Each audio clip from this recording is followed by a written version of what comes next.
ज्ञान पत्र 330 स्वयंसेवक 9 नवंबर 2001 ताइवान। स्वयंसेवक कौन है? वह जो बिना कहे सहायता के लिए स्वयं आगे बढ़ता है। जो व्यक्ति स्वप्रेरित है, प्रेरणा से भरा है, वह स्वयंसेवक बन जाता है। स्वयंसेवक के लिए यह संभव है कि कभी उसकी अंतः प्रेरणा कम हो जाए, जिससे उसमें निराशा आ सकती है। प्रायः स्वयंसेवक का मनोभाव मांग से आता है, न कि विनयशीलता के कारण। इससे सेवा की गुणता कम हो जाती है।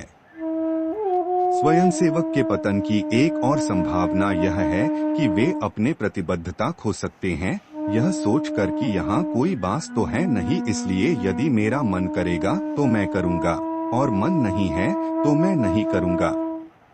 यह एक गाड़ी के स्टीयरिंग व्हील के जैसा है। यदि सारे पहिए कहे कि उन्हें परिचालन की आवश्यकता नहीं है, तब गाड़ी ठीक से नहीं चल सकती। यदि तुम एक बिल्डिंग का निर्माण करना चाहते हो, तब तुम्हें इंजीनियर के प्राधिकार को स्वीकार करना पड़ेगा। आध्यात्मिक ज्ञान में गहरे उतर कर ही इन सब से ऊपर उठा जा सकता है।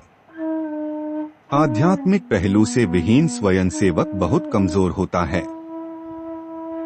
स्वयंसेवक को प्रतिबद्ध रहने की आवश्यकता है।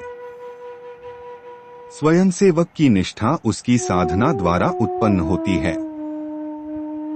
सेवा कार्य के लिए प्राधिकार को स्वीकार करने की आवश्यकता है। स्वयंसेवक का बल उन चुनौतियों से आता है जिनका वह खुशी खुशी सामना करने के लिए तैयार है। जब स्वयंसेवक जान लेता है कि वह बहुत सारे कार्यों को करने में सक्षम है जिनके बारे में उसने सोचा भी नहीं था, तब वह अपनी सक्षमता की सीमा को भी पार कर लेता है।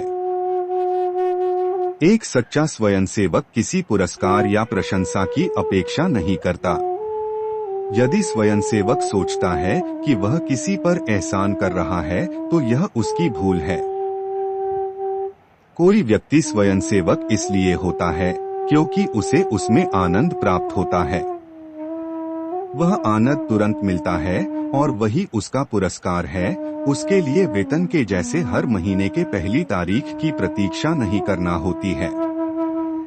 जब स्वयंसेवक यह जान लेता है, तब वह कृतज्ञता से भर जाता है। जब स्वयंसेवक डगमगाता है, तब ज्ञान और सच्चे मित्र उसके सहारा बनते हैं। जय गुरुदेव।